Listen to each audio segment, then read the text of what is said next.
अभी मैं next problem बोल रहा हूँ, इसका नंबर और पेज नंबर बताओ मुझे क्या है, ठीक है, और रीड करो इसको। A gas cylinder at pressure P, if the masses of all the molecules, question number,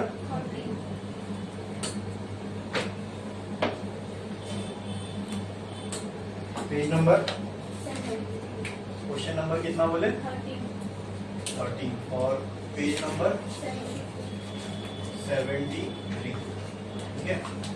इसका लिखना है अपने को गिवन। चलो पढ़ते हैं आगे। A gas cylinder, a gas in a cylinder at pressure P, एक सिलेंडर है, उसके अंदर क्या भरी गई गैस, और उस गैस का प्रेशर कितना है P। ओके, तो अपने को दिया हुआ है gas pressure is equal to P. If the masses of all the molecules are made 1/3 of the original value, एक सिलेंडर है, उसमें गैस है, तो गैस के मॉलिक्यूल होंगे, बराबर, सही है, ठीक है। अब वो सारे जो गैस के मॉलिक्यूल है उनके मास के बारे में कुछ बोल रहा है अपने को क्वेश्चन में। वो क्या है, if the masses of all the molecule, यानी हर मॉलिक्यूल के मास को कर दिया गया है 1/3 ऑफ ओरिजिनल वैल्यू, यानी एक सिलेंडर है, उसमें गैस के मॉलिक्यूल है, ठीक है, वो गैस के मॉलिक्यूल का जो मास है उसको 1/3 कर दिया गया। क्या कर दिया गया 1/3 किसका, जो भी उसकी ओरिजिनल वैल्यू रही होगी, ठीक है, ठीक है। तो अब मुझे बताओ ओरिजिनल वैल्यू और चेंज होने की बाद वाली वैल्यू दोनों सेम रहेगी क्या, नहीं, दोनों मास अलग अलग होंगे, तो दोनों को मैं सेम m दे सकता हूं क्या, नहीं, तो ओरिजिनल वैल्यू को क्या, लेट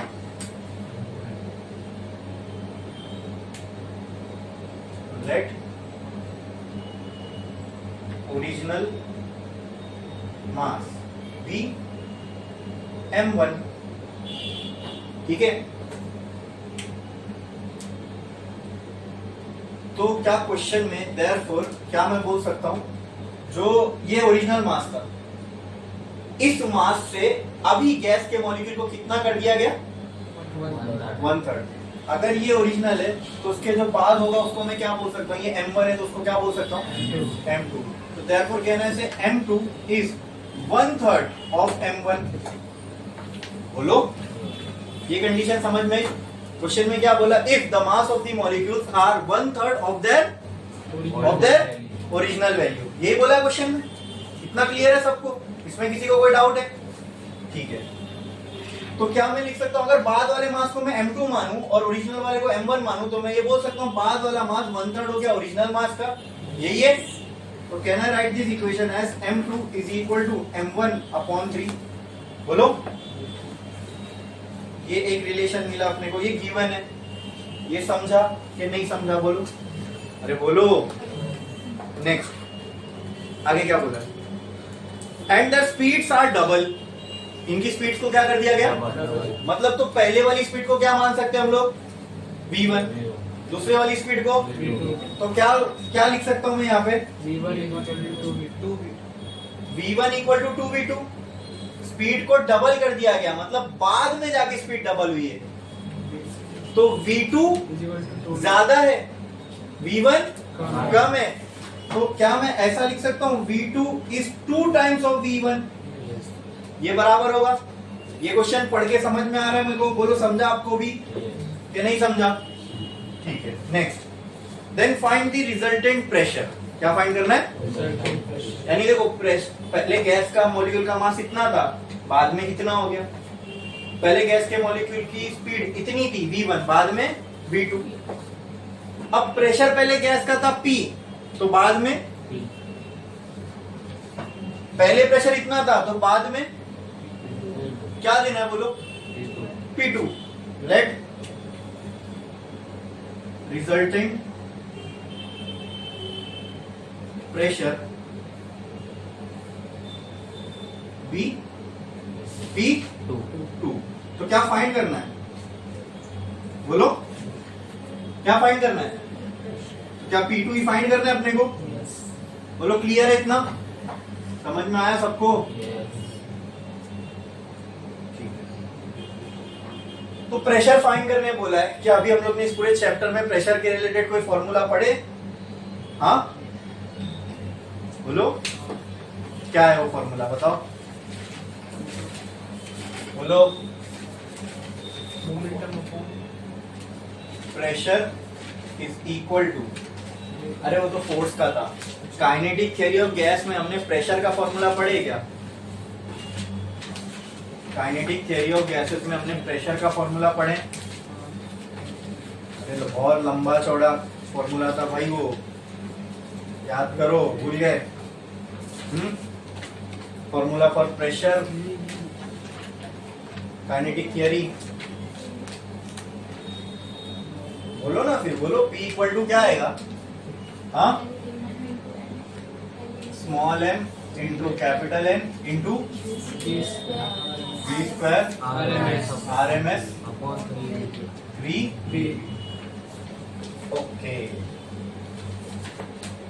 अच्छा, जहां पे आपने ये फॉर्मूला देखे हो ना, वहां पे अपने समझने के लिए ये एरो डाल के लिख दो, this small m is mass of one molecule.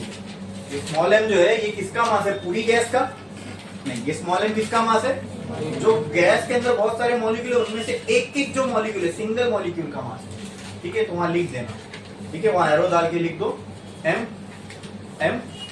Small m को एरो डाल के लिख दो, मास ऑफ वन मॉलिक्यूल। इसका मास है ये वन मॉलिक्यूल का। बोलो क्लियर है? यहां तक समझ में आया इतना? हाँ, ये फॉर्मूला है हमारे पास। हम लोगों को निकालना है P2। क्या निकालना है? क्या निकालना है? P2। क्या निकालना है? तो अगर मैं इस इक्वेशन में P की जगह P2 रख दूं तो M की जगह क्या आ जाएगा? B की जगह क्या आ जाएगा? कैसे? और अच्छा, ये तो स्पीड है, और ये इसकी भी जगह क्या आ जाएगा? V2। लेकिन दोस्तों मेरे को आप ये बताओ तुमको V RMS स्पीड दी है क्या? यहाँ फॉर्मूले में तो जो यूज हो रहा है वो क्या है? V RMS है, और हमको जो सिर्फ नॉर्मल दिया हुआ है ये स्पीड है, RMS है, ऐसा बोला है क्या? बोलो नहीं ना। तो फिर आप कैसा बोल रहे हो कि मैं यहाँ पे ये स्पीड लिख सकता हूँ? बताओ सर। ये स्टूडेंट सर आंसर से बात करेंगे। हाँ भाई, बोलो मुझे समझ में आ रहा है ना मेरा क्वेश्चन? सही है? ये लॉजिकली जो मैं आपसे पूछ रहा हूं, क्या ये बात सही है? ये सिनेरियो ऑफ एग्जाम में भी तो फेस कर सकते हो कि यहाँ पे हमको RMS स्पीड पुट करना है। ठीक है, यहाँ आ जाओ, आगे आ जाओ। यहाँ हमको RMS स्पीड पुट करना है, बराबर? और यहाँ पे जो स्पीड है वो RMS है क्या? बोलो, यहाँ पे जो स्पीड है वो RMS है क्या? बोलो। तो क्या मैं इसको यहाँ, ये वाली स्पीड को यहाँ पुट कर सकता हूँ? क्योंकि RMS भाई स्पेसिफिक होती है, रूट मीन स्क्वायर करके आती है, ये तो सिर्फ स्पीड है। हाँ बोलो। तो अब एक चीज दिमाग में बिठा लो, ये चीज आपको यहाँ पे भी काम आएगी, और जब हम AC सर्किट्स पढ़ेंगे ना उस चैप्टर में भी ये चीज काम आएगी। ठीक है, वो क्या है सुनो। जब भी क्वेश्चन में स्पीड दे दे या वेलोसिटी दे दे या मीटर पर सेकंड में, आपको मीटर पर सेकंड में दिया मतलब या तो स्पीड होगी या तो वेलोसिटी होगी, बराबर? और बोला नहीं है कि ये मीन स्क्वायर स्पीड है, एवरेज स्पीड है, क्योंकि इस चैप्टर में हमने तीन तरह की स्पीड पढ़े, एक एवरेज स्पीड, बराबर, एक मीन स्क्वायर स्पीड या वेलोसिटी, है ना, एक एवरेज वेलोसिटी, एक मीन स्क्वायर वेलोसिटी और एक रूट मीन स्क्वायर, यानी वो RMS वाली। तो आप इसको तीनों में से कौन सी वेलोसिटी कंसीडर करोगे? इसलिए बता रहा हूं कि अगर एग्जाम में नहीं स्पेसिफाई किया ना कि ये स्पीड कौन सी है, तो तुम हमेशा उसको RMS ही लोगे। ये क्लियर है? ये समझ में आया? ये बात ध्यान में रहेगी ना सबके। अगर एग्जाम में स्पेसिफाई नहीं किया कि ये स्पीड दे दी क्वेश्चन में गिवन में और स्पेसिफाई नहीं किया कौन सा है, तो आप उसको क्या मान लोगे? RMS। ठीक है, हाँ यही चीज है। ये सब कहीं टेक्स्ट बुक में नहीं मिलेगी। ठीक है यार, ये कोई डाइजेस्ट में नहीं मिलेगी आपको, ये टीचर ही आपको बता सकता है कि अगर ऐसा कुछ सिनेरियो आया तो क्या करना है, समझे? क्लियर है? ठीक है, तो ये तो इसका मतलब मैं वहां आरएमएस की जगह ये पुट कर सकता हूं। अब सेटिस्फैक्टरी हम पुट कर सकते हैं, क्यों? क्योंकि हमको मालूम है अगर बोला नहीं आरएमएस से या कोई और स्पीड तो हम क्या इसको क्या मान के चल सकते हैं कि आरएमएस स्पीड है। निकालना क्या हमको? P2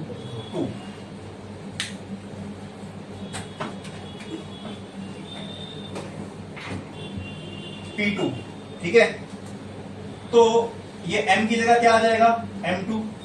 N की जगह कुछ नहीं, N के लिए तो कुछ बोला ही नहीं ना, इनटू V2, ये 2 के लिए चल रहा है ना। अच्छा एक काम करता हूं, पहले इसको 1 के लिए डिफाइन कर देता हूं, फॉर ओरिजिनल स्टेट, ठीक है? ओरिजिनल स्टेट में इन सब की वैल्यू क्या थी? P की 1 नहीं थी, P की P थी, हाँ, बाकी इसकी क्या रहेगी? 1, इसकी क्या रहेगी? छोड़ दो, M चेंज नहीं हो रहा ना, तो इसलिए इसको 1 2 नहीं लिख रहे, इसकी 1, ये था स्क्वायर में। वॉल्यूम के लिए भी कुछ बोला है क्या? नहीं ना, इसको 3V छोड़ दो, जिसके लिए बोला खाली उसी को चेंज करेंगे, ठीक है? फॉर स्टेट जो बाद में हुआ, फॉर स्टेट 2, P क्या हो जाएगा बोलो? P2 हो जाएगा। M क्या हो जाएगा? N के लिए कुछ नहीं बोला है, नंबर ऑफ मॉलिक्यूल उतना ही है, स्पीड चेंज हो जाएगी और वॉल्यूम भी उतनी है। वॉल्यूम के लिए भी कुछ नहीं बोला गया, बोला है क्या कुछ? नहीं ना, ठीक है। अब ये दोनों इक्वेशन को, अच्छा मुझे आप बताओ कि मुझे निकालना क्या है? P2, क्या निकालना है? P2 बराबर। तो अगर मैं ये दोनों इक्वेशन को डिवाइड करूं और जहां जहां पे 1 वाले टर्म्स है वहां ये पुट कर दूं, तो क्या वो 1 1 ऑलरेडी कट जाएगा? चलो देखते हैं करके।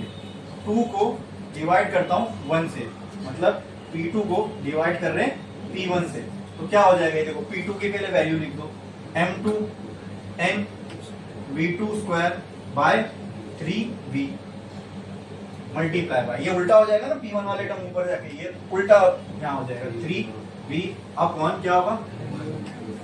M1 N into V1 square.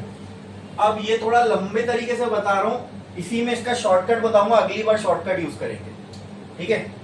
तो P2 बाय P1, वन नहीं रहेगा, P रहेगा, P2 by P will be equal to, जो 1 2 वाले टर्म है उनको एक साइड रख लो, बाकी सबको एक साइड लाओ, N और 3V यहां बचेगा, N और 3V यहां बचा बराबर, इसमें से हाँ यहाँ पे ऊपर 3V और नीचे N, तो यहाँ पर ऊपर 3V और नीचे N बराबर मल्टीप्लाई बाय, इसमें से क्या क्या बचेगा? 2 में से M2 V2 स्क्वायर, हाँ M2 V2 स्क्वायर, और यहाँ नीचे क्या बचेगा?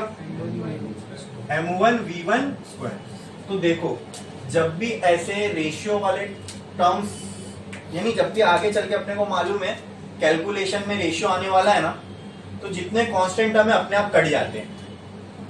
अब क्या ये कटेगा नहीं? ये दोनों कट गए, ये दोनों कट गए, कटेगा? हाँ बराबर, ठीक है। तो यहाँ क्या बचेगा? P2 by P will be equal to M2 V2 square upon M1 V1 square. अब इसका शॉर्टकट बताता हूँ, इसको हम डायरेक्ट ये स्टेप पे कैसे लेके आ सकते थे, इतना बीच में निगलेक्ट करके। देखो P किसके बराबर है? इसके। मुझे ये पूरी इक्वेशन में मुझे मालूम है ये चेंज होने वाला है और ये चेंज होने वाला है, बराबर बराबर ना। तो मेरे को मालूम है P प्रोपोर्शनल है M और V से, राइट?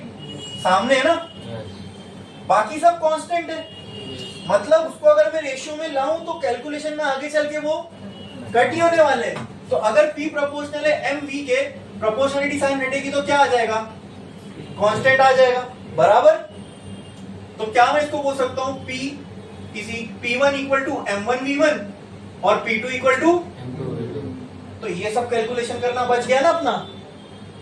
ये कांस्टेंट ही था ना जो कट हुआ, देखो ये पूरा कांस्टेंट ही था ना जो, तो ये लिखने की जरूरत नहीं है। जब अगर हम लोगों को कैलकुलेशन में ऐसा कोई सिनेरियो आ रहा है कि फॉर्मूला का ही अपने को रेशियो आगे यूज करना है, तो जितने कांस्टेंट टर्म है उनको ऐसे ही हटा दो, डायरेक्ट जो जिसके प्रोपोर्शनल है उसको लेके सॉल्व करो। देखो यहाँ पे m चेंज हो रहा है, v चेंज हो रहा है, और मुझे पता है m और v p से क्या है, डायरेक्टली प्रोपोर्शनल। क्या है? तो मैं लिख सकता हूं P1 by P2 is equal to M1 by V1 upon M2 by V2। Direct आ गया ना मुझे फॉर्मूला देख के ये। हाँ, अरे बोलो। ये कैलकुलेशन का एक शॉर्टकट है, ये तुमको एग्जाम में काम आएगा, इसके लिए मैं आपको ये चीज समझा रहा हूँ। ठीक है, बहुत बेसिक चीज है, कोई रॉकेट साइंस नहीं है इसमें। तो आपको ये सारी चीजें करना बच जाएगी। मतलब मैं ये स्टेप के बाद डायरेक्ट ये लिख सकता था, इतना सब मुझे करने की जरूरत नहीं थी, समझे। अब अगली बार जब भी यूज होगा ना, तो अपन डायरेक्ट फॉर्मूला देख के ऐसी वाली इक्वेशन बना लेंगे, समझे। क्योंकि बाकी सब तो कट ही होने वाला है ना, उसमें देखो वो सब क्या था, कांस्टेंट ही था ना। हाँ, तो अगर मैं इक्वेशन देखूं तो मुझे दिख रहा है कि P प्रोपोर्शनल है M और V से। अगर मैं इसकी प्रोपोर्शनलिटी साइन हटा के यहाँ एक अपनी तरफ से भी कांस्टेंट डाल दूं, तो समझ जाओ ये 3V ये सब ये कांस्टेंट था, बराबर। अब अगर इसको मैं 1 के टर्म्स में लिखूं K M1 V1 और इसी को मैं 2 के टर्म्स में लिखूं K M2 V2, तब भी ये कैंसिल ही होगा। फॉर्मूले में क्या बचेगा, P1 by P2 और यही पूरा टर्म।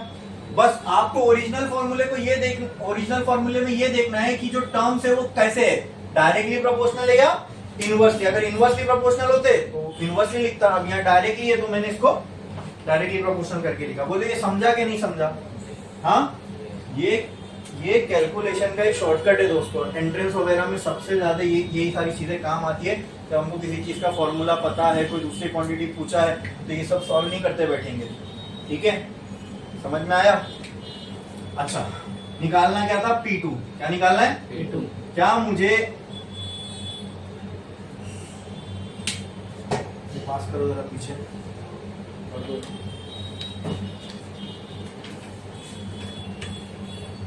मुझे बता M2 की जगह पे मैं क्या लिख सकता हूं, M1 by 3, M1 अपॉन 3। ठीक है, नीचे क्या है ऑलरेडी, M1 V1 स्क्वायर, बराबर। V2 की जगह क्या लिख सकता हूं, 2 V1। क्या लिख सकता हूं, लेकिन ये पूरा स्क्वायर में तो इसके भी ऊपर क्या लग जाएगा, तो कहने से V2 इज इक्वल टू ये M1 ये M1, तो M हटा दो यहाँ से, 2 का क्या हो जाएगा, 4 V1 स्क्वायर 3 V1 स्क्वायर, ये V1 स्क्वायर ये V1 स्क्वायर कैंसिल, बराबर। तो क्या बचा यहाँ पे, P2 will be equal to 4 upon 3, ये P उधर जाएगा, ये आएगा। yes. बस यही आंसर, समझे समझे। हाँ, ये भी बढ़ दो, पास करो आगे बढ़ो। इसमें किसी को कोई डाउट है? यहाँ तक अच्छे से समझा, एकदम क्लियर है? बोलो बोलो। हाँ कि ना, पक्का? अच्छा,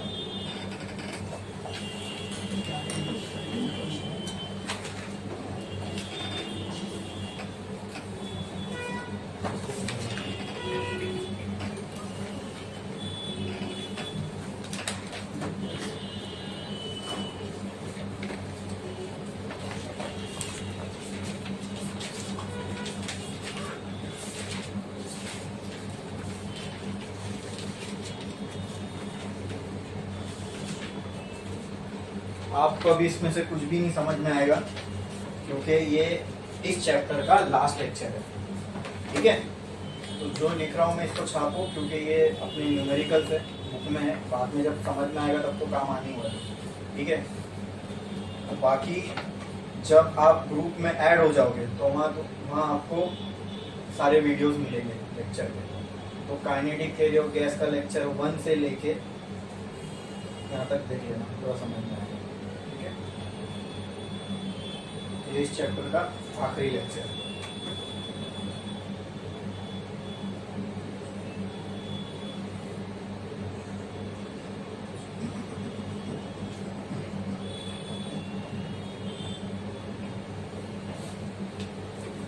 कितना हो गया ये पार्ट?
जब भी रेशियो वाला कोई कैलकुलेशन आए तो आप वहां पे ये जो शॉर्टकट बताया वहां वो यूज कर सकते हो। कभी रेशियो निकालने बोल रहा है या ऐसा बोल रहा है कंपेयर करो, ठीक है, कंपेयर करना मतलब भी रेशियो निकालना होता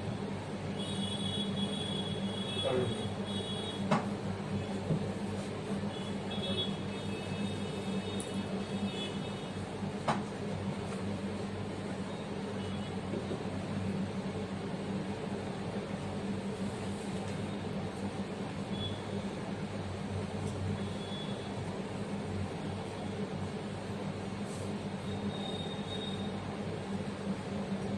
ये क्वेश्चन बताओ मुझे कितना है। Calculate the ratio of mean square speed of molecule of a gas at 30 kelvin and 120 kelvin. हाँ, question number 11, page number 74. Okay.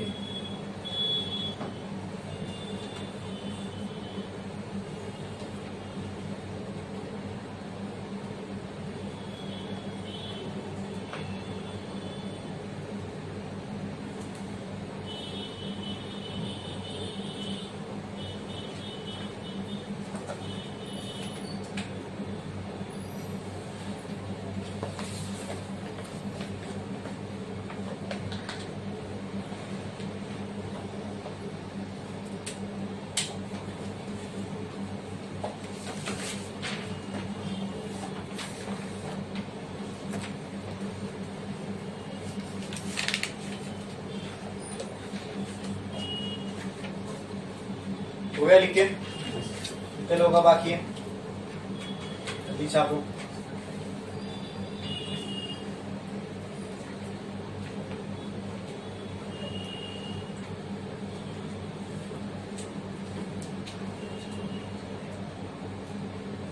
क्या बोला है क्वेश्चन में? देखो, calculate the ratio of mean square speed. क्या निकालना है? मीन स्क्वायर स्पीड का रेशियो। मीन स्क्वायर स्पीड का रेशियो निकालना है, ठीक है, of molecule of a gas at 30 kelvin and 120 kelvin. At 30 kelvin and 120 kelvin. तो क्या क्या कैलकुलेट करने बोला है? ऊपर रख दो भाई। क्या क्या कैलकुलेट करने बोला है?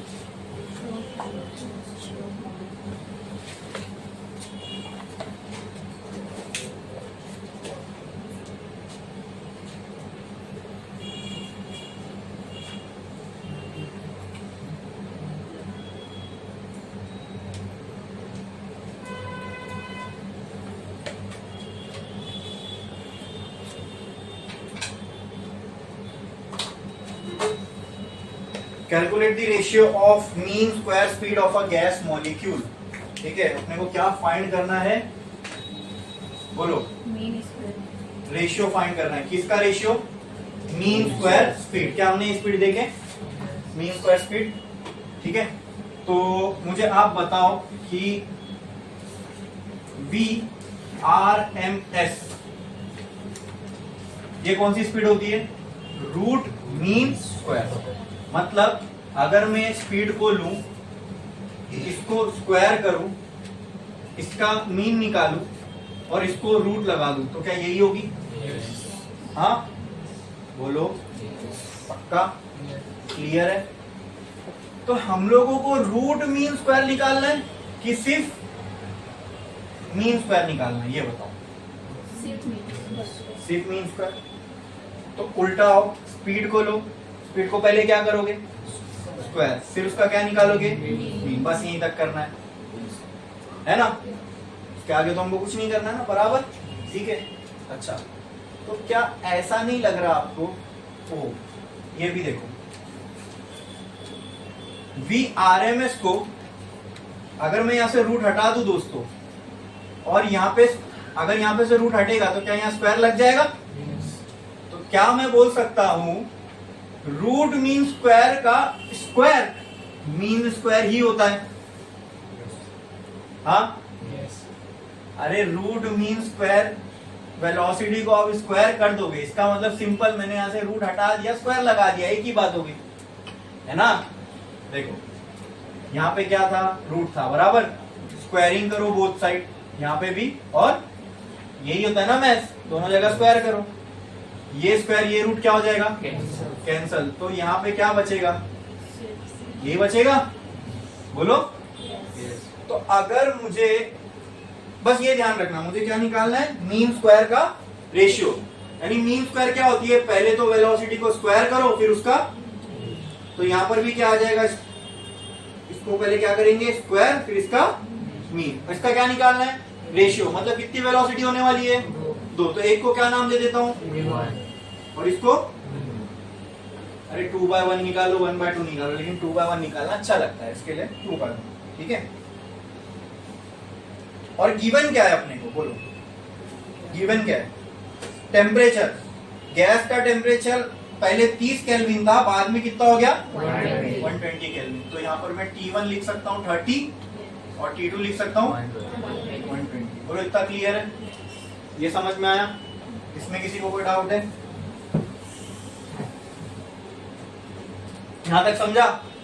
हाँ, एक गैस है, वो पहले 30 पे थी, 30 डिग्री केल्विन पे थी, उसके बाद उसका टेम्परेचर बढ़ा के कितना कर दिए, अब जाहिर सी बात है गैस का टेम्परेचर बढ़ेगा तो उसकी स्पीड मॉलिक्यूल की बढ़ेगी ना, बराबर, ठीक है।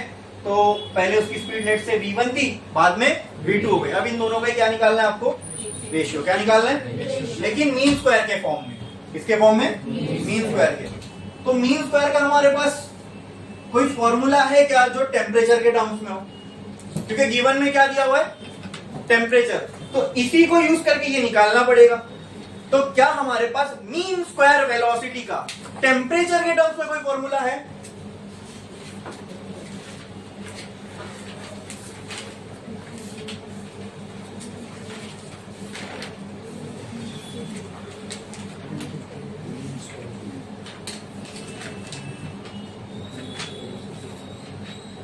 बोलो बोलो बोलो बोलो बोलो, है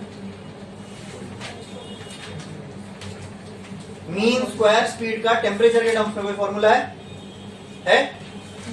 नहीं है, अच्छा ठीक। क्या मैं ये लिख सकता हूं, क्या ये बताओ पहले मेरे को, क्या मैं ये लिख सकता हूं मीन स्क्वायर स्पीड बराबर होगी v RMS के स्क्वायर के, ये लिख सकता हूं मैं। तो अगर क्या मेरे पास v RMS का फॉर्मूला है t के टर्म्स में, तो बताओ ना क्या है, क्या है, बोलो बोलो, v RMS का क्या फॉर्मूला है टेम्परेचर के टर्म्स में, बोलो, अंडर रूट, हाँ क्या, जाओ v RMS का हम लोग ने एक फॉर्मूला अलग से निकाले in terms of temperature, interpretation of temperature करके एडिंग हो, देख के बताओ मेरे को।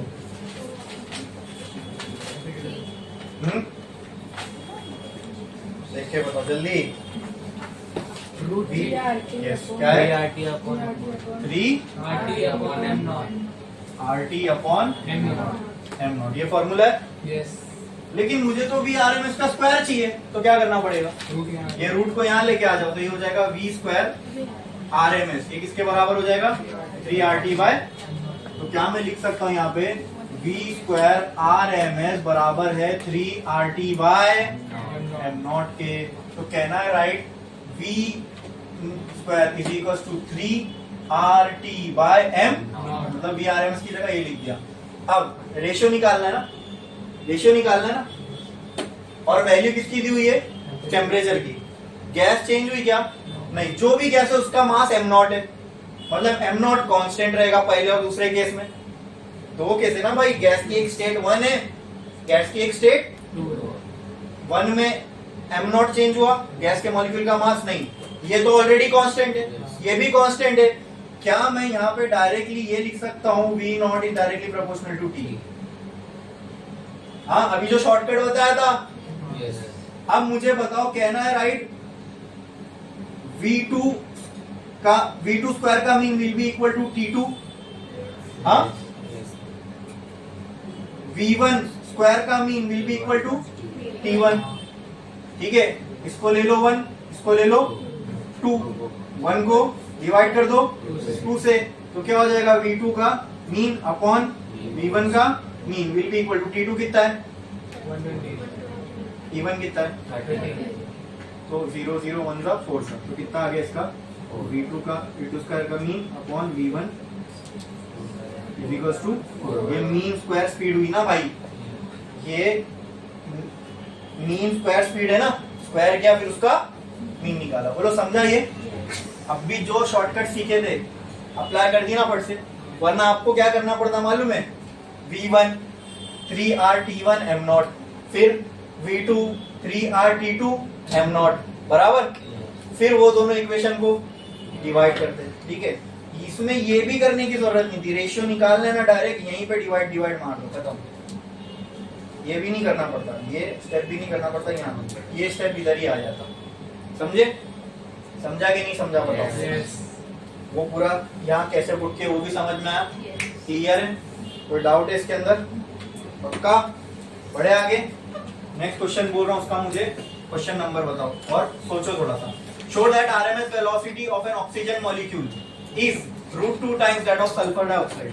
Question number 14. हाँ, 14. Question number 14।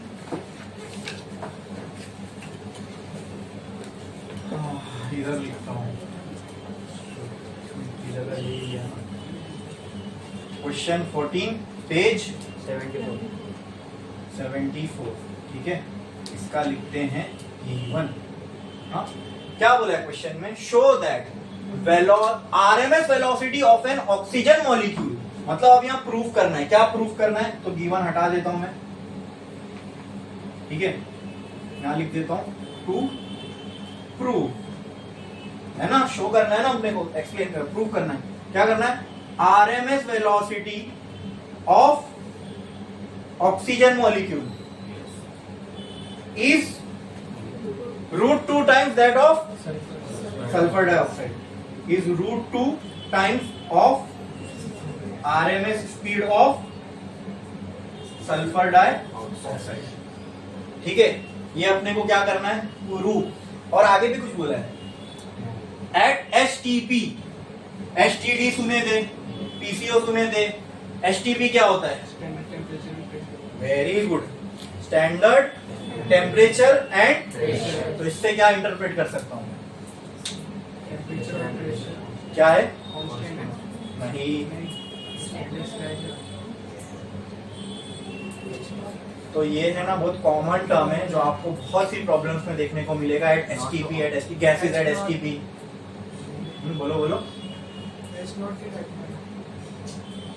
क्या बोलो बोलो ना, गलत होगा तो सही करेंगे। क्या बोल रहे थे? एप्सल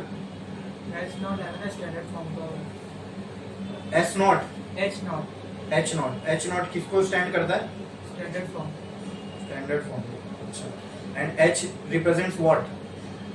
यानी कुछ तो उसका नाम होगा H का, जैसे H अल्फाबेट है, नहीं वो किसको तो किसी चीज को तो रिप्रेजेंट करता होगा। बोलो आगे।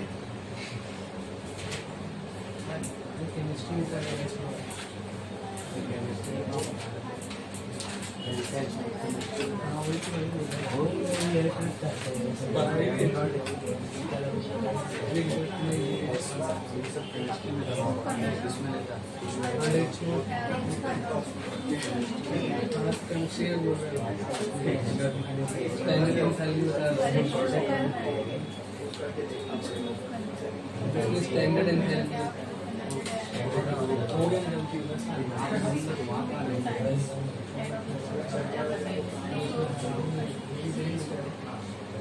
ला वो मार कर दो।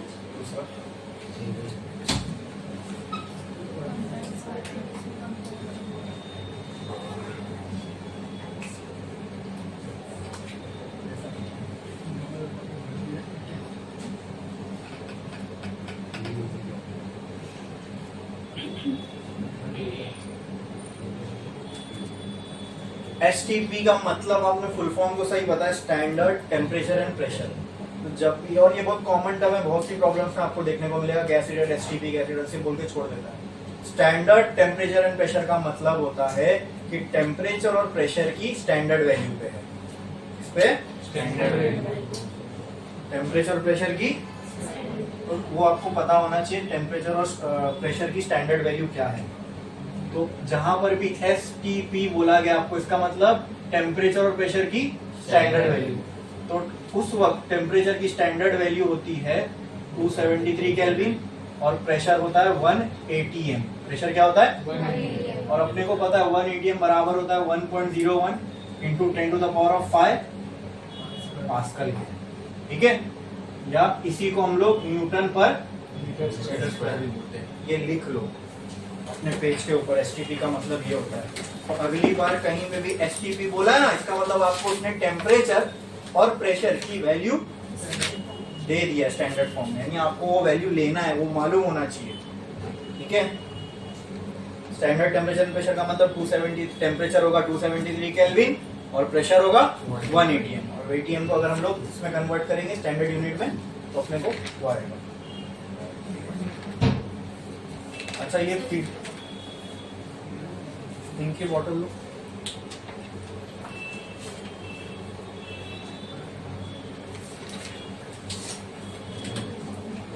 लिख लिए?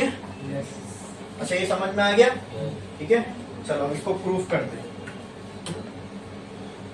अपने को ये प्रूफ करना है कि ऑक्सीजन की RMS वेलोसिटी बराबर है √2 टाइम्स सल्फर डाइऑक्साइड की RMS की वेलोसिटी, ठीक है। तो आप पहले मेरे को ये बताओ, क्या हमारे पास RMS वेलोसिटी का फॉर्मूला है? क्या है? VRMS is equal to what? √3 RT by m0। Clear है? समझ में आया? ठीक है। अच्छा, अब कुछ मत करो, ये फॉर्मूला एक बार ऑक्सीजन के लिए अप्लाई कर दो और एक बार सल्फर डाइऑक्साइड के लिए। अच्छा, दोनों ही मुझे बताओ। चलो यहां मैं लिखता हूं पहले, VRMS for oxygen √3 constant, R constant. दोनों ही gas standard temperature and pressure पे, मतलब दोनों का टेम्परेचर क्या है? सेम है। तो इसके लिए मैं T को कुछ चेंज करूंगा क्या? नहीं। हाँ, गैस के चेंज होने से ये मॉलिक्यूलर मास चेंज होगा। तो यहाँ पे क्या लिखना पड़ेगा? Sorry, molar mass of O2 बराबर, अरे सही है ना? Yes. हाँ, ठीक है। अरे बोलो, Yes. समझा कि नहीं समझा? Yes. अब इसको भी मैं शॉर्टकट से कर सकता हूं, जो बताया था। चलो नहीं समझ रहा है तो पूरा ही कर देता हूं। VRMS ऑफ SO2 कितना आ जाएगा? 3RT upon m0 of SO2। Proof करना है ना, O2 का ये इसके बराबर है, दोनों को क्या कर दो? डिवाइड। तो उसको मैं यहाँ करता हूँ इक्वेशन, इसको दे दो इक्वेशन 1 और इसको दे दो इक्वेशन 1 डिवाइडेड बाय 2। तो क्या आएगा? VRMS of O2 divided by VRMS of SO2 is equal to, इसका VRMS कितना है? √3RT अपॉन ऊपर वाले का क्या है? m0 बाय O2 इंटू, ये उल्टा हो जाएगा ना ऊपर जाके, हाँ, हो जाएगा m0 of SO2 upon 3RT। अब दोनों ही रूट में है तो इनको मैं होल रूट में लिख सकता हूँ, हाँ। कैंसल? क्या बचा? VRMS of O2 divided by VRMS of SO2 molar mass of SO2 upon molar mass of O2, ठीक है।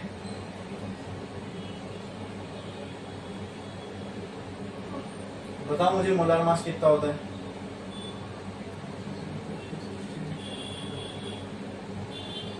मोलार मास ऑफ SO2 कितना होता है? बोलो, क्वेश्चन में दिया है, हाँ। नहीं तो मैं बोल रहा हूँ वैल्यू लिख लो। Molar mass of SO2 is 64 and molar mass of oxygen is 32, ठीक है। लिख लो।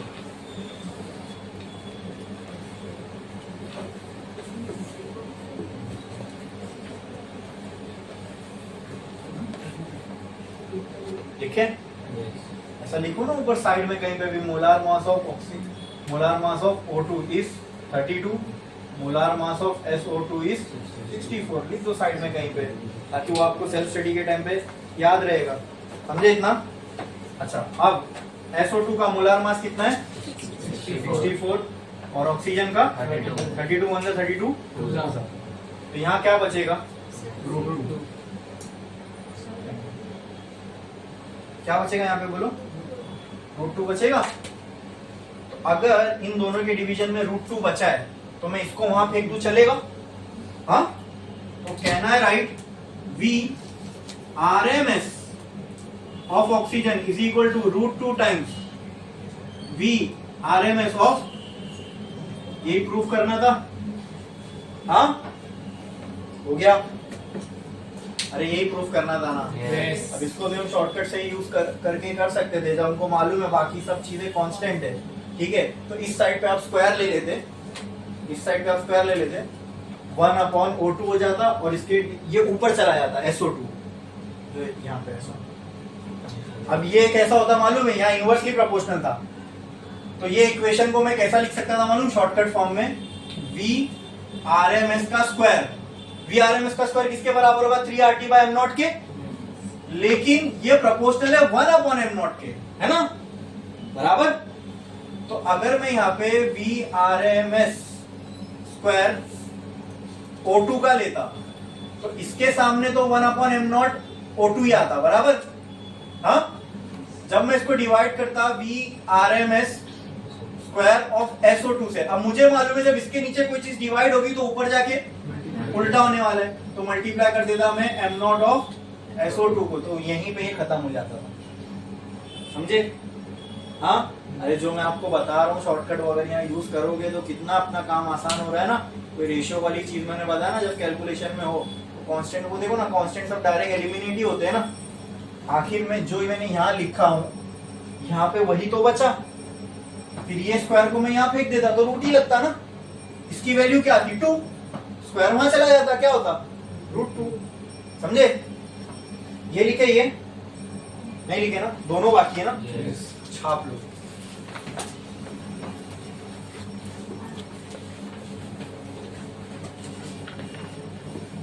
छाप लो पूरा जल्दी।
हो गया लिख के?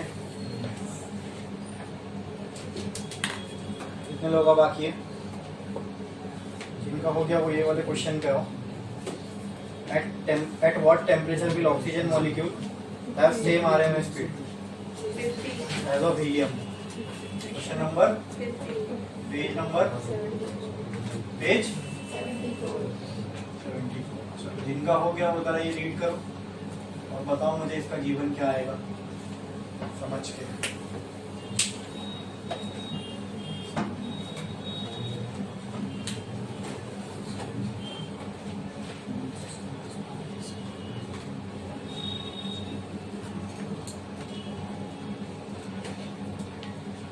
ये हो गया ना पूरा? रीड करो इसका गिवन निकालने का ट्राई करो.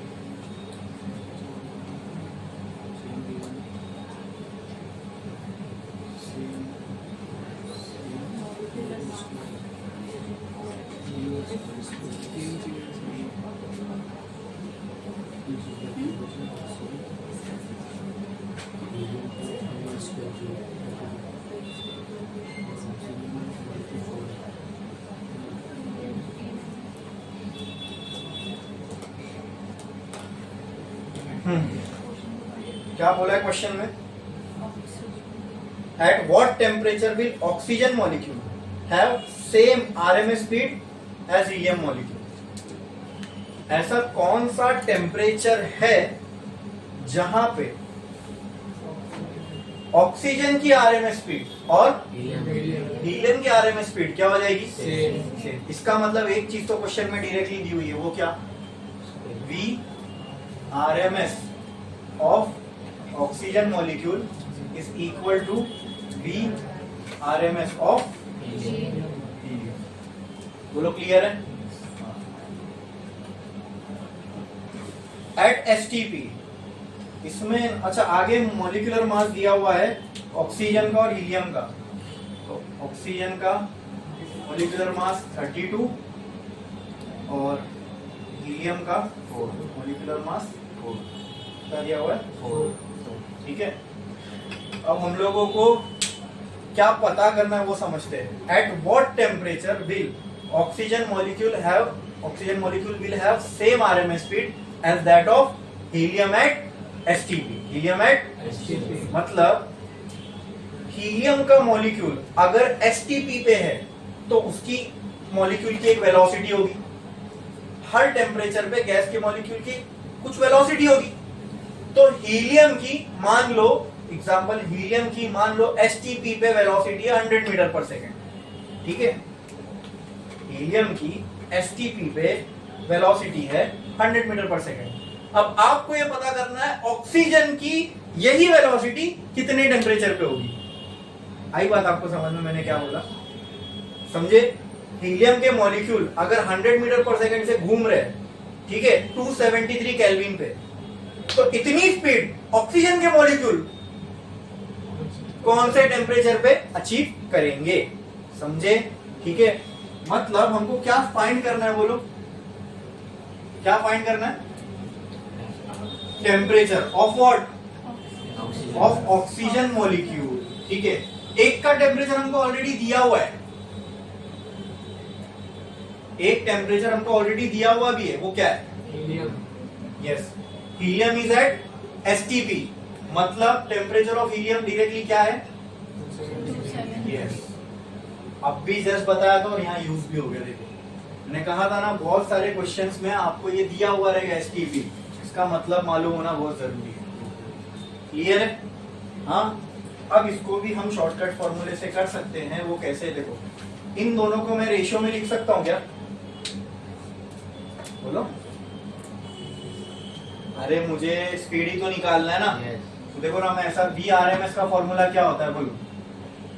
Under root V R T by M not. ठीक है. तो क्या मैं लिख सकता हूँ वी आर एम एस या V square R M S proportional होगा टी बाय एम नॉट के. लिख सकता हूँ? हाँ ये लिख सकता हूँ. बोलो. Yes. तो क्या मैं इसको ऐसा लिख सकता हूँ V square R M S for oxygen upon V square RMS for helium will be equal to T of oxygen upon m naught of oxygen into m naught of helium upon temperature of helium. बोलो clear है? हाँ कि ना? अच्छा, ये दोनों का square हटाना है तो वहां पे यानी ये स्क्वायर हट जाएगा तो यहाँ पूरे पे रूट लग जाएगा. बोलो ठीक है इक्वल टू. चलो अब अपने को क्या निकालना है? वो टेम्परेचर निकालना है ना जिसके ऊपर ऑक्सीजन. बोलो ये अपने को ये टेम्परेचर ही निकालना है ना ऑक्सीजन के लिए. अच्छा, ये इसको यूज करके क्या मैं अगर ये हीलियम यहाँ नीचे आ गया तो ये रेशियो की वैल्यू क्या हो जाएगी? 1. तो ये पूरे की जगह पे मैं क्या लिख सकता हूँ? 1 लिख सकता हूँ ना. समझे कि नहीं समझे? ये दोनों सेम है तो रेशियो क्या आ जाएगा? 1 अंडर रूट. अच्छा, तो फिर इसको भी यहाँ फेंक दो ना. 1 ये 1 का रूट ही होता ना. अरे ये 1 का रूट होता ना. अभी जैसे मान लो रूट छोड़ो, ये स्क्वायर था बराबर, तो ये 1 स्क्वायर हो जाता. 1 स्क्वायर 1 ही होगा ना. समझे कि नहीं? हाँ चलेगा ना ऐसा कर रहा हूं तो कि एक स्टेप लिखूं? समझ में आया ना? जब आप खुद से करोगे तब कंफ्यूजन तो नहीं होगा ना? पक्का? ठीक है. टी नॉट नहीं पता इनटू ये कितना है? 4. ये कितना है? ये सब निकालना. इसको यहाँ पे 4 1 जा 4. ये इधर जाएगा 273 into 8 equal to temperature of oxygen. तो TO2 की कुछ तो वैल्यू आएगी केल्विन में, वो आपको निकालना है. ठीक है, नेक्स्ट क्वेश्चन पे आओ. ये वाला compare the RMS speed. Compare वाला क्वेश्चन आया, रेशियो वाला क्वेश्चन आया, या फिर हाँ कंपेयर भी करने बोला. इसका मतलब रेशियो ही निकालना है, और रेशियो निकालने बोला मतलब भी रेशियो ही निकालना है. अब देखो question, compare the RMS speed of hydrogen molecule eight 127 degree Celsius with RMS speed of oxygen. Question number page 74. इसका गिवन क्या निकालना हम लोग? कंपेयर करना है. क्या कंपेयर करना है? RMS स्पीड ऑफ हाइड्रोजन और RMS स्पीड ऑफ. तो मैंने बोला ना आपको, कभी भी कंपेयर करने बोलेगा तो इसका मतलब क्या निकालना है? रेशियो. तो किसका रेशियो निकालना है? RMS speed of hydrogen H2 ना, और RMS स्पीड ऑफ ऑक्सीजन यानी O2. ये रेशियो निकालना. ओके ठीक है. Of hydrogen molecule eight 127 degree Celsius, यानी ये 127 डिग्री सेल्सियस. ये किसकी वैल्यू है दोस्तों? Temperature of very good hydrogen. लेकिन 127 ऐसा यूनिट नहीं है, इसको किसमें कन्वर्ट करना पड़ेगा? तो temperature of hydrogen is equal to 127 kelvin में कैसे करते हैं? 273 ऐड करते हैं तो कितना हो जाएगा? ये 400 है ना. 27 बाकी 100. टेम्परेचर ऑफ आगे क्या दिया हुआ है? ऑक्सीजन यानी TO2 कितना दिया हुआ है? 27 डिग्री सेल्सियस. तो TO2 को कन्वर्ट करेंगे तो क्या हो जाएगा? 27 प्लस 273 इक्वल टू 300. ठीक है. फिर और भी कुछ दिया हुआ है, मोलार मासेस दिया हुआ है. m नॉट ऑफ H2 कितना है? 2.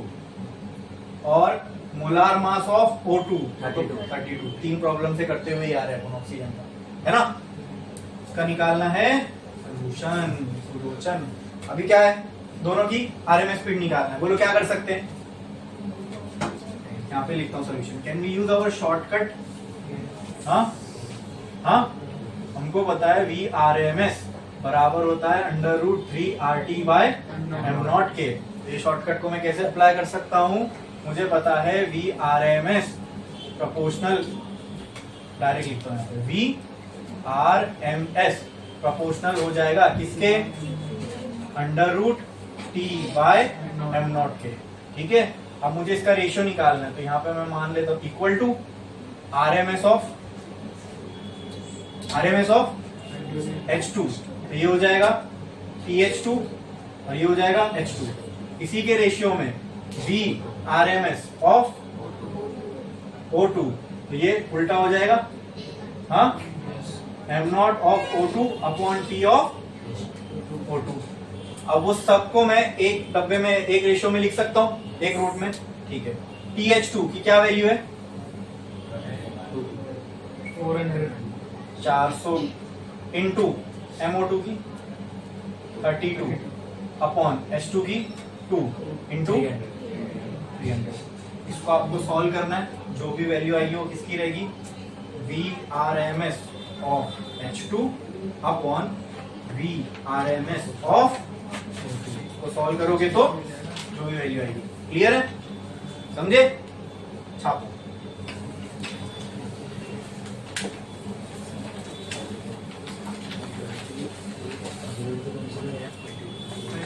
कर ले, दे लो।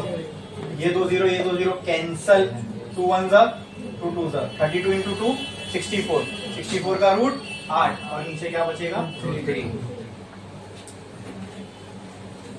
हो गया ना सॉल्व। अब वो बहुत लंबा चौड़ा हो जाता अगर अपन VRMS की अलग से निकालते हैं, VH2 की।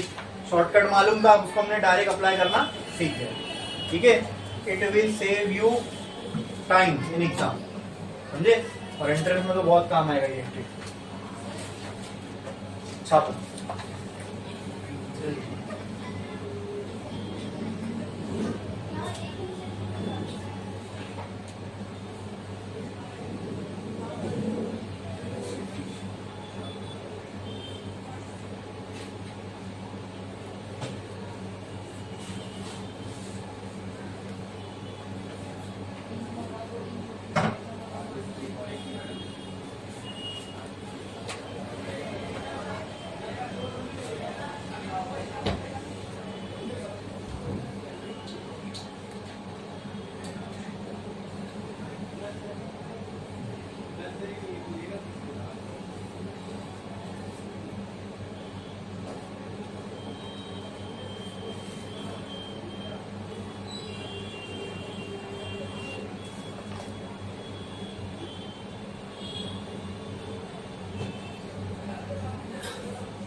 लिख के सबका? कितने लोग का बाकी है?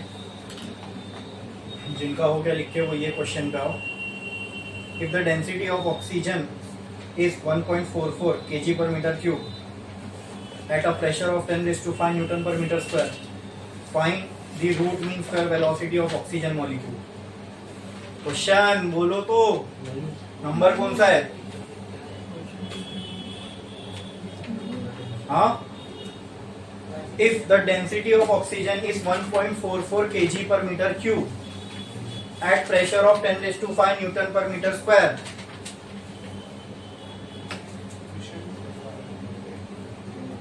नहीं है?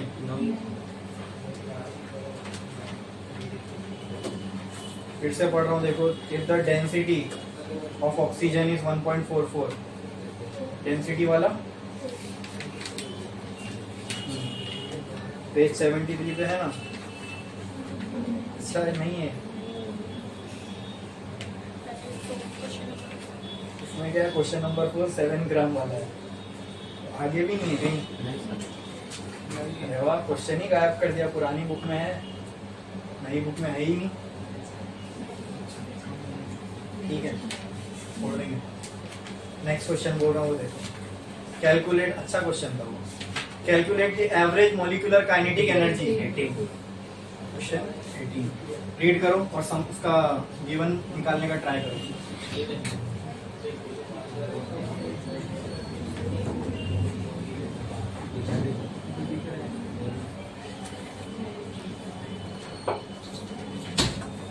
रीड करो उसका गिवन निकालना ट्राई करो.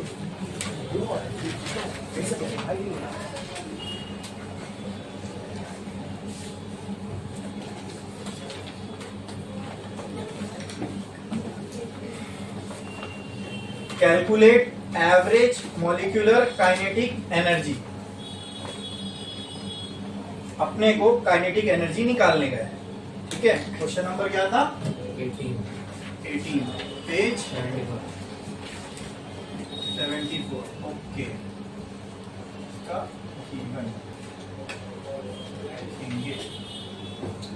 देखो क्या बोला है. Calculate average molecular kinetic energy.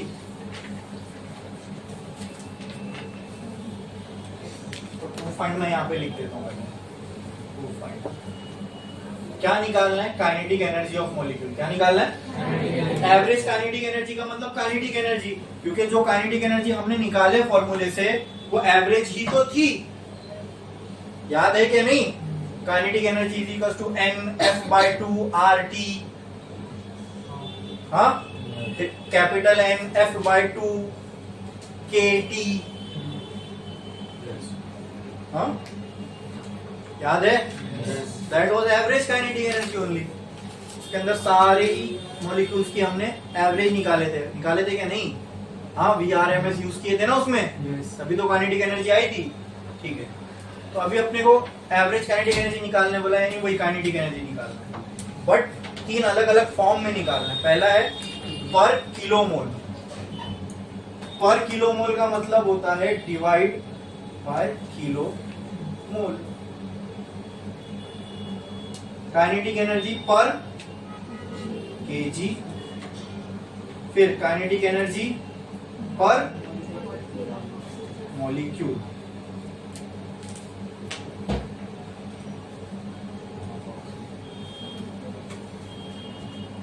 इसका गिवन देखते हैं. ऑफ ऑक्सीजन मतलब ये पूरा कहानी किसके लिए निकालनी है?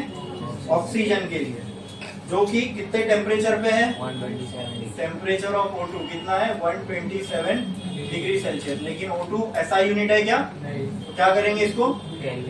केल्विन में कन्वर्ट करेंगे. 273 प्लस करेंगे, कितना हो जाएगा? 400 केल्विन. आगे given that the molecular weight of oxygen is 32, मतलब मॉलिक्यूलर वेट ऑफ O2 कितना दिया हुआ है? 32. Next R is 8.31. R की वैल्यू दी हुई है 8.31 जूल पर मोल केल्विन. पर मतलब यही होता है, ठीक है, जूल पर मोल kelvin. And Avogadro's number Na, Avogadro's number की भी वैल्यू दी हुई है. वैसे भी हमको मालूम है कितनी होती है? 6.022 × 10⁻⁻23. 0.2 तक ही दी हुई ना, तो आप लोग भी 2 तक ही 0.2 इंटू 10⁻20 इतने नंबर ऑफ मॉलिक्यूल्स, ठीक है। Sir 23 minus O minus number है ना, तो ये इसके अंदर अपने को भी क्या निकालना है, तीनों फॉर्म में काइनेटिक एनर्जी। तो पहले एक काम करो, काइनेटिक एनर्जी का फॉर्मूला क्या है हमारे पास, वो लिख लो पहले, लिख लो फॉर्मूला ऑफ काइनेटिक एनर्जी क्या था, लो मोल्स में बोल दो चलेगा, n/2 n/2 n into F/2 into RC, moles में है तो यहाँ R आ जाएगा। नाउ टेल मी ऑक्सीजन कौन सी गैस है, ये ध्यान रखना था इसके अंदर, वरना तुम 3/2 लेके सॉल्व कर लोगे डायरेक्ट। अरे 3/2 लेके सॉल्व कर लोगे, काइनेटिक एनर्जी की वैल्यू 3/2 लेके सॉल्व कर लोगे, तो क्यों नहीं कर सकता 3/2 लेके सॉल्व। काइनेटिक एनर्जी का फॉर्मूला आया था ना हमको 3/2 RT, तो यहां में 3/2 क्यों नहीं लेके सॉल्व कर सकता। ऑक्सीजन, हाँ ऑक्सीजन क्या किसकी क्या,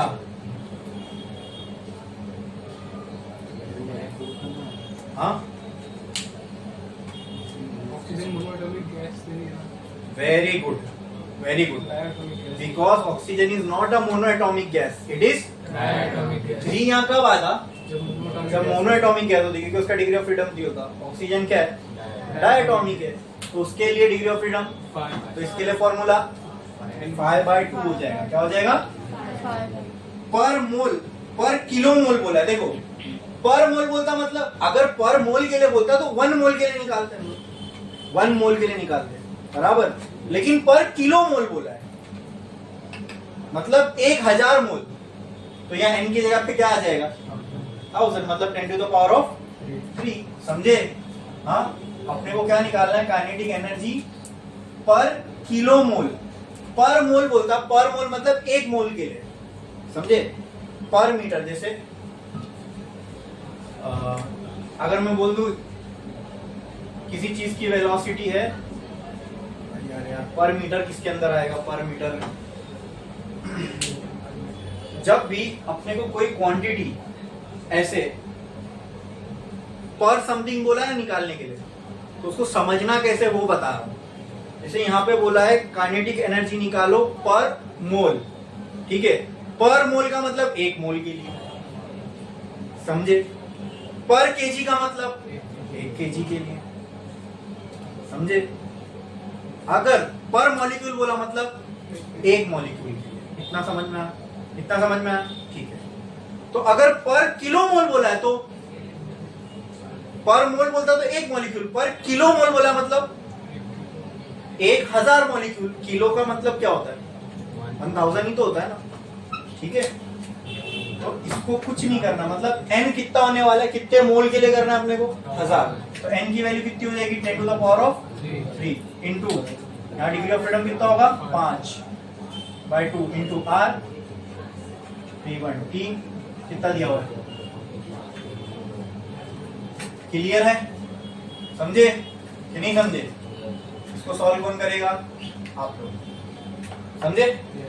इसको सॉल्व करोगे आप, यहाँ पे मैं लिख देता हूँ नीचे F = 5 फॉर ऑक्सीजन, बराबर ना। डिग्री ऑफ फ्रीडम ऑक्सीजन के लिए क्या होती है 5, और क्या और क्या और क्या, n = 10⁻³। क्लियर है। हाँ अब इसको जब आप सॉल्व करोगे काइनेटिक एनर्जी पर किलो मोल आ जाएगी आपको, समझे। अच्छा खासा लंबा चौड़ा कैलकुलेशन है, करना है, क्या करना है, मस्त एकदम घर जाने का, फ्रेश होने का, खाना वाना खाने का, ठीक है, एकदम कंफर्टेबल कपड़े पहनने का, कंफर्टेबल जगह पे बैठने का, फिर पेन पेपर लेने का, फुर्सत में सॉल्व करने का, ठीक है। देखो ये है ना, ये सब कैलकुलेशन वगैरह है ना, इससे ये होता है कि मार्क्स बढ़ जाते हैं। यानी टॉपर और एवरेज का, जो मैं कुछ चीज़ें बता रहा हूँ ना, टॉपर और एवरेज को जो अलग करती है, उस दिन मैंने बताया था कुछ छोटे कंसेप्ट से, है ना, वो मालूम होगा तो वही एक टॉपर और एवरेज को अलग करती है। क्यों? एवरेज स्टूडेंट पढ़ेगा, उसको मालूम है, मैक्सिमम चीज़ें कर लेगा, लेकिन फिर भी उसके एक्सट्रीम लेवल पे मार्क्स नहीं आ पाएंगे क्योंकि उसको छोटी छोटी चीज़ें वो नहीं मालूम। अभी कैलकुलेशन जिसका अच्छा होगा, ठीक है, तो वो एवरेज से अलग हो जाएगा ना, मतलब मैक्सिमम नंबर ऑफ बच्चे से उसके मार्क्स ज़्यादा ही आएंगे, ठीक है। और वैसे एग्जाम में हर क्वेश्चन को थोड़ी ना आपको कैलकुलेशन करना है, प्रॉब्लम भी होंगे तो उसमें से ऐसे वाले कैलकुलेशन 1% होगा, पूरे पेपर का 1% होगा ऐसा वाला कैलकुलेशन। तो मैं आपको ये नहीं बोल रहा हूँ कि आप अपना पूरा टाइम इसी खाली कैलकुलेशन प्रैक्टिस में ही लगा दो, लेकिन अगर आप लगाओगे तो you can be in top, समझे? हाँ, और छोड़ भी दोगे तो इससे कोई बहुत बड़ा फर्क नहीं पड़ेगा, ठीक है। मैं एनकरेज नहीं कर रहा हूँ छोड़ने के लिए, लेकिन एक फैक्ट बता रहा हूँ आपको, ठीक है। ऐसे कैलकुलेशन वाले प्रॉब्लम अगर पेपर में आए भी, करना तो है ही आपको ये कैलकुलेशन, अपनी बुक में तो आने के पूरे चांस है, ठीक है। कर लोगे तो अच्छी बात है, नहीं करोगे तो उतना नुकसान नहीं है, ठीक है। या तो इसको ऑप्शन में छोड़ के कोई और अटेम्प्ट कर सकते हो, ठीक है। और अगर आ गया और टाइम लग रहा है तो टाइम लगा के करो अगर है तो, ठीक है। लेकिन बस ये बताने का मकसद इसलिए, ये कैलकुलेशन करने में अगर आपको टाइम लग रहा है ना तो उसके डर के घबरा के डीमोटिवेट नहीं हो जाना, ठीक है। अगर 10 क्वेश्चन है ना, उसमें से ऐसा क्वेश्चन 1 हो सकता है, 2 हो सकता है, मतलब इसका नंबर ऑफ परसेंटेज कम होगा। ऐसे ही क्वेश्चन आपको एग्जाम में ज्यादा मिलेंगे जिसका कैलकुलेशन आप जल्दी कर सको, समझे? उसके लिए लेकिन कंसेप्ट की क्लैरिटी होना बहुत जरूरी है, आई बात समझ में? ठीक है। हाँ, अगर ऐसे सब प्रॉब्लम आए तो ये 3 मार्क्स या 4 मार्क्स के लिए आ सकते हैं, समझे? और यही थोड़ी ना चैप्टर है, और भी तो बहुत सारे चैप्टर है। तो मैं सिंपल ये बोलना है कि अगर कैलकुलेशन कहीं पे आप फंस रहे हो या बहुत ज्यादा दिक्कत हो रही है, बार बार रॉन्ग हो रहा है, तो डर के घबरा के डीमोटिवेट नहीं होना, ठीक है। ये ऐसे कॉम्प्लेक्स कैलकुलेशन वाले प्रॉब्लम आपके पेपर के 1% को कंट्रीब्यूट करते हैं, तो 1% के लिए अपने 99 खराब करना है क्या अपने को? नहीं ना। 99 पे टाइम ज्यादा तो ज्यादा मेहनत करो, इस पे भी करो, मना नहीं कर रहा हूँ, लेकिन कोशिश करो हाँ अपना कैलकुलेशन राइट हो, ठीक है, ठीक है। हाँ, एंट्रेंस की तैयारी करोगे तो वहां आपको राइट और फास्ट दोनों होना है। बोर्ड में राइट हो, थोड़ा स्लो भी हो तो चल जाएगा, वहां टाइम रहता है अपने पास करने के लिए, ठीक है। हाँ, बाकी तो शॉर्टकट्स हैं बहुत सारे, है ना। और अगर अपने को एमसीक्यू वगैरह आया या ज्यादातर प्रॉब्लम भी ऐसी आएगी जिसका कैलकुलेशन आप फटाफट ही कर पाओ, ठीक है। अच्छा, ये हो गया पर किलोमोल। अब इसके बाद क्या निकालना है? पर केजी के लिए, पर केजी, ओहो, पर केजी निकालना है। अच्छा, अच्छा, इसकी यूनिट दी हुई है क्या?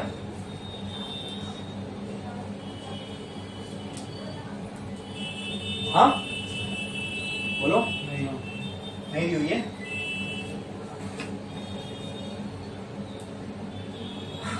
चलो ठीक है।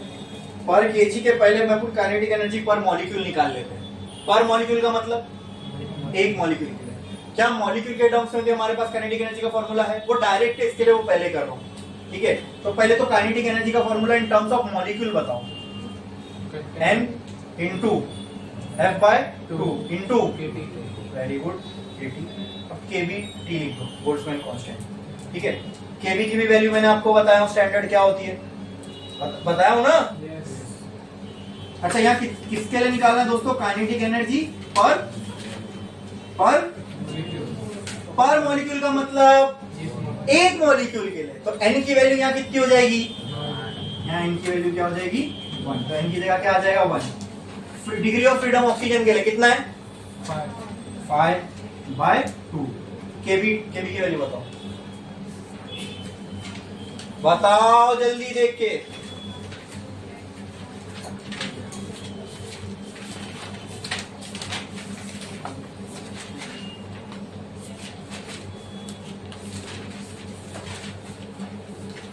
बताओ।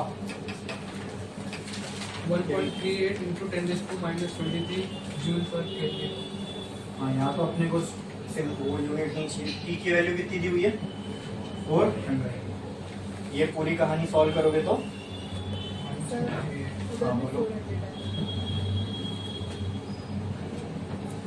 यहाँ 2 और यहाँ 200 हो जाएगा। थोड़ा कैलकुलेशन तुम्हारा आसान हो जाएगा। यहाँ पर भी 200 हो जाएगा। हाँ, अब इस पे आते हैं, काइनेटिक एनर्जी पर केजी निकालना है, बराबर आया ना। अब एन के टर्म्स में फॉर्मूला तो अपने को मालूम है, यहां लिख देता हूं मैं, N into F/2 into RT। Kinetic energy पर क्या निकालना है, मतलब किलोग्राम, हाँ। तो एक काम करता हूं, पहले मैं ये इक्वेशन को मास के टर्म्स में लाता हूं। अगर आपको याद होगा एन का relation in terms of mass, बताओ क्या है एन का relation in terms of mass, क्या है? हाँ, क्या है? एन अपॉन एन ए, वो तो नंबर ऑफ मॉलिक्यूल्स के टर्म्स में होगा, क्या रहेगा? एम अपॉन एम नॉट जो है मॉलिक्यूलर मास है, मोलार मास है, बराबर। M is total mass, M is total mass. Okay, तो पहले यहां लिख देता हूं मैं, M by M not into, यहां क्या आ जाएगा, चलो F/2 लिखता हूं, इंटू R इंटू टी। ठीक है,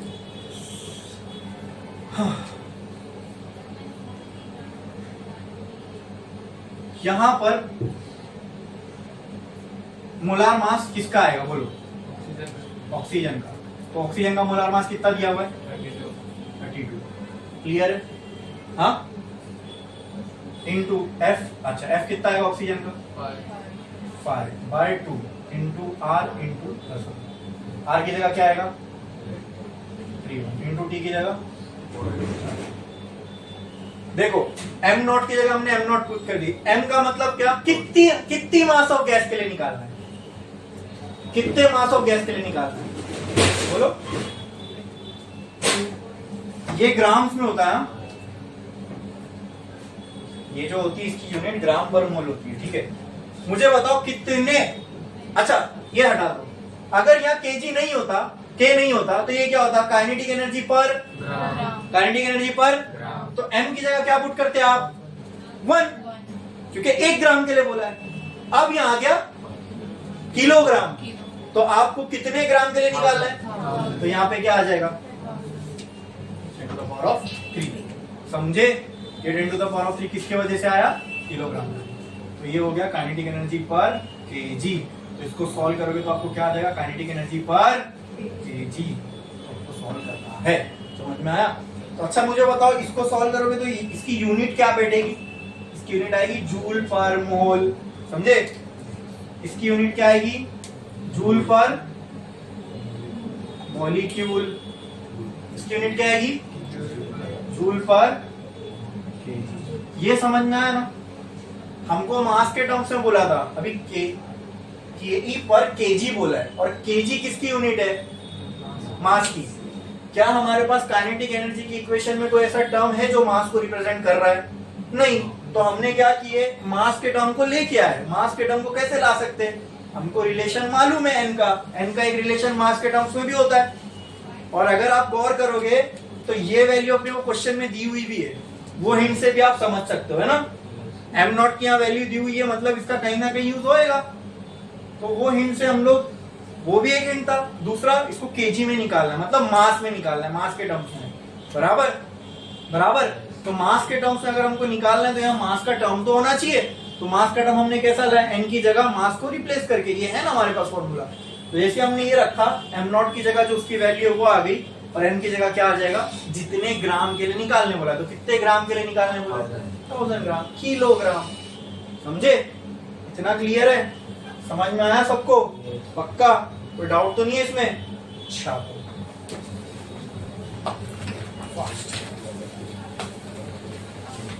अच्छा इसके बाद के जितने भी क्वेश्चन बच रहे हैं, ठीक है, वो हम करेंगे, लेकिन एक